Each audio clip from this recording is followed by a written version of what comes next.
Bismillahirrahmanirrahim. Assalamualaikum warahmatullahi wabarakatuh.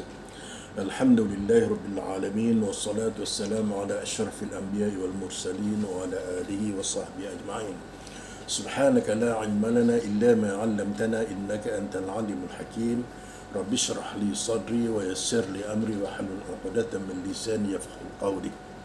Bismillahirrahmanirrahim. Saudara-saudara dan saudari-saudari semua sekalian, alhamdulillah kita bertemu lagi untuk sesi yang kedua. Setelah lama kita bertangguhkan aktiviti kita, dan insya-Allah pada pagi ini kita akan lihat pula perkara-perkara yang makruh ketika kita berwuduk. Jadi sebelum ini saya nak sentuh sedikit di mana pada 2 minggu yang lepas kita telah bicarakan tentang perkara-perkara sunat apabila kita berwuduk. Di sana ada 18 perkara sunat, yang antaranya yang pertama iaitu kita membaca bismillah, dan yang terakhirnya kita berdoa. Setelah selesai kita berwuduk, kita berdoa, Allahumma ja'alni minat tawabin wa ja'alni minal mutatahhirin. Kita sambung lagi dengan subhanakallahumma wa bihamdik asyhadu an la ilaha illa anta astaghfiruka wa atubu ilaik. Itu doa yang kita baca setelah selesai kita berwuduk. Jadi pada pagi ini kita lihat perkara-perkara yang makruh ketika kita berwuduk. Makruh ini apa? Ya, kita biasa sebut sunat, haram, makruh, harus, wajib, tapi tidak tahu apa dia ta'rif ataupun pengenalan makruh itu. Makruh ialah sesuatu yang apabila dilakukan tidak berdosa, dan apabila ditinggalkan maka berpahala. Kalau kita buat tak berdosa, tapi kalau kita tak buat maka kita dapat pahala. Itulah makruh. Baik, makruh di dalam berwuduk. Yang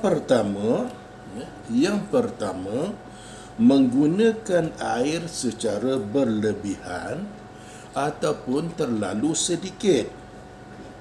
Ya, kita alhamdulillah di negara kita air banyak. Kalau kita pergi ke surau, pergi ke masjid, kita berwuduk, kita kadang-kadang buka paip selaju-lajunya air yang keluar. Sedangkan kita menggunakan untuk anggota wuduk kita tak banyak mana. Jadi hendaklah kita berjimat, hendaklah kita berpada-pada dalam menggunakan air. Ya, walaupun di negara kita air banyak, kerana melebih-lebihkan atau melampau-lampau dalam kita menggunakan air, ya, bukan untuk anggota wuduk, tetapi lebihnya kita membiarkan air itu keluar begitu sahaja. Ya, tapi di sini yang dikehendaki untuk anggota wuduk. Kalaulah kita disunatkan membasuh 3 kali, maka kita basuh lebih daripada 3 kali, maka kita telah membazirkan air. Maka itu dikatakan makruh kita menggunakan air yang berlebihan, ataupun kita terlalu sedikit, terlalu berjimat, bimbang-bimbang kerana terlalu sedikitnya air yang kita gunakan, takut tidak dapat meratai anggota wuduk kita. Dalam satu ayat Al-Quran menyebut, wala tusrifu innahu la yuhibbul musrifin. Bermaksud, dan janganlah pula kamu melampau-lampau, sesungguhnya Allah tidak suka akan orang-orang yang melampau batas. Jadi bukan sahaja di dalam penggunaan air untuk berwuduk, tetapi di dalam perkara apa sekalipun, maka tidak boleh kita berlebih-lebihan. Biarlah kita bersederhana. Dalam satu hadis Rasulullah menyebut, innahu sayakunu fi hazil ummati qaumun ya'tadduna fi tuhuri wa du'a. Rasulullah kata, akan ada satu ketika nanti pada umat ini. Jadi umat Muhammad lah, kita ni sebagai umat Muhammad, satu kumpulan, satu kaum yang berlebih-lebih, yang melampau-lampau ketika bersuci dan ketika berdoa. Ini akhir zaman kita boleh lihat bagaimana orang Islam, ya, kalau dia bersuci, bagaimana dia menggunakan air ketika dia bersuci, ya. Jadi tadi kita dah bincangkan dah, ya, supaya jangan kita berlebih-lebih. Begitu juga dalam berdoa. Berdoa biarlah berdoa dengan suara yang rendah, dengan pertuturan yang baik, bahasa yang baik, dan dengan penuh harapan kita bukan dengan terlaung-laung, terjerit-jerit sebagainya. Ini berlaku. Cuma dalam masyarakat kita hari ini, alhamdulillah kita tak jumpa lagi. Tapi dalam masyarakat lain, kita jumpa perkara ini berlaku. Yang kedua, perkara yang makruh, mendahulukan basuhan tangan dan kaki kiri daripada yang kanan. Ya, kita disunatkan bagi yang dua anggota. Mana dia yang ada dua anggota? Iaitu tangan dan kaki. Ya, maka disunatkan kita memulakan dengan anggota kanan, kemudian diikuti dengan anggota kiri.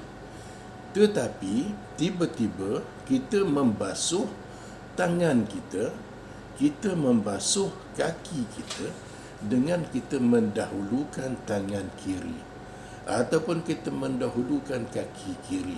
Sah wuduk kita, tetapi perbuatan itu tidak dilakukan oleh baginda Rasulullah, ya, kerana amalan baginda Rasulullah ialah setiap apa yang baik maka didahulukan dengan yang kanan, ya. Bukan kata berwuduk, ya, kok kita makan, kok kita menyarum baju, kok kita menyarum seluar, kok kita menyarum kasut, maka sunat kita mendahulukan yang kanan. Dan yang ketiga, mengelap anggota wuduk dengan tuala kecuali keuzuran, kerana sangat sejuk ataupun sangat panas yang menyakitkan sekiranya air masih ada pada anggota wuduk, ya, atau dikhawatiri anggota tersebut terkena najis ataupun debu. Ini sunat kita apabila kita berwuduk, jangan kita lap anggota wuduk kita.